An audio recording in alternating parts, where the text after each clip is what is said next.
جب ابرا نے کعبے کو گرانے کے لیے اپنی فوج کی چڑھائی مکہ کی سرزمین میں کی تو وہاں کے مکہ والوں کے بکریاں اونٹ چل پھر رہی تھی۔ ابرا نے حکم دیا ان کے تمام جانوروں کو بھی اپنے قبضے میں لے لو۔ انہی جانوروں میں سے بھی آپ صلی اللہ علیہ وسلم کے دادا عبد المطلب کی بھی اونٹ موجود تھے۔ جب اس بات کی خبر عبد المطلب کو پتہ چلی تو آپ نے خط ابرا کے لیے بھجوایا۔ اس میں لکھا تھا کہ عبد المطلب آپ سے ملنا چاہتے ہیں اور وہ مکہ کے سب سے بڑے سردار ہیں۔ جب عبد المطلب ابرا سے ملے تو اپنے اونٹ کی درخواست لگائی۔ ابرا اس بات پر حیران ہوئے اور طنز کسا، مجھ کو تو بتایا گیا تھا آپ یہاں کے سردار ہیں، لیکن آپ کو تو صرف آپ کی اونٹوں کی پڑی ہے۔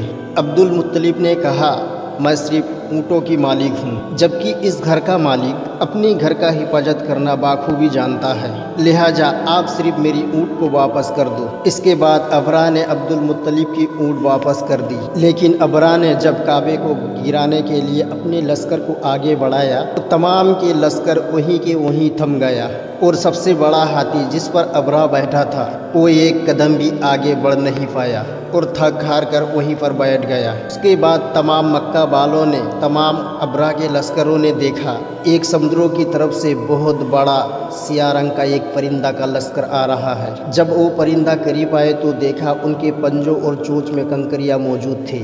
بہت سے اسلامک محلے بتاتے ہیں کہ یہ پرندے صرف 8 یا 10 فٹ کی اونچائی پہ اڑ رہے تھے اور ان کی شکل کسی درندے کی طرح تھی۔ جب بھی یہ پرندہ کنکریاں زمین کی طرف پھینکتے تو دشمنوں کے جسم سے یہ کنکریاں آر پار ہو جاتی۔ تھوڑی دیر کے بعد ابرا وہاں سے بھاگ کھڑا ہوا۔ اللہ تعالیٰ نے اپنی گھر کی حفاظت ایک پرندے سے کرائی تھی۔ جب نبی پاک پر قرآن نازل ہوا تو اللہ تعالیٰ نے اس پرندہ کا نام قرآن میں ابابیل بتایا ہے، لیکن آپ نے ایک بات پر غور کیا ہے کہ مکہ سے سمندر کی دوری لگ بھگ 70 کلومیٹر ہے۔ پھر وہ پرندے کون سے سمندر سے آئے تھے جن کو مکہ والے اپنے آنکھوں کے سامنے دیکھ رہے تھے؟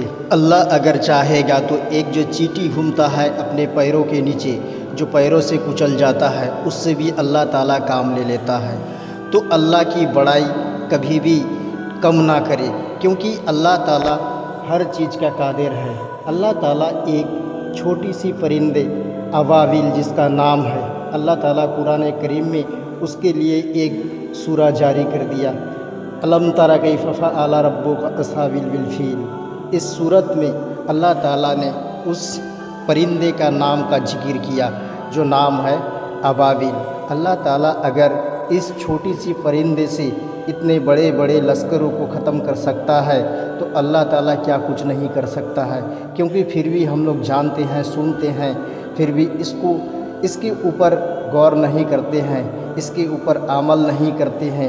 اپنے نبی کو تو مانتے ہیں مگر نبی کا ذکر تو کرتے ہیں، مگر نبی کی سنت کو توڑتے ہیں، اور نبی کا سنت کا جنازہ نکالنے کے لیے ہم لوگ سب سے پہلا آگے نکل جاتے ہیں۔ جب بھی جلوس نکلتا ہے نبی کا دامن نہیں چھوڑیں گے، مگر نبی کا دامن ہم نے پکڑے تھے کب؟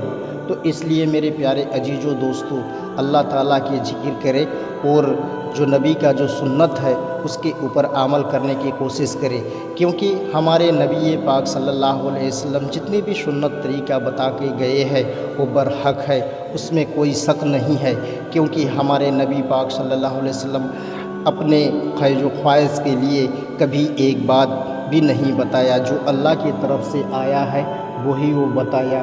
اپنے زندگی میں کبھی اپنے خواہش و خواہش کے لیے کوئی نہیں بات بتایا۔ اس لیے ہمارے نبی کے طور طریقہ میں چلنے کی کوشش کرے اور اس کی جو صحابہ کی جو زندگی ہے اس کے نقش قدم میں چلنے کی کوشش کریں گے تو انشاءاللہ تعالی آج سے برائی کو چھوڑے اور حلالیوں کو پکڑے انشاءاللہ۔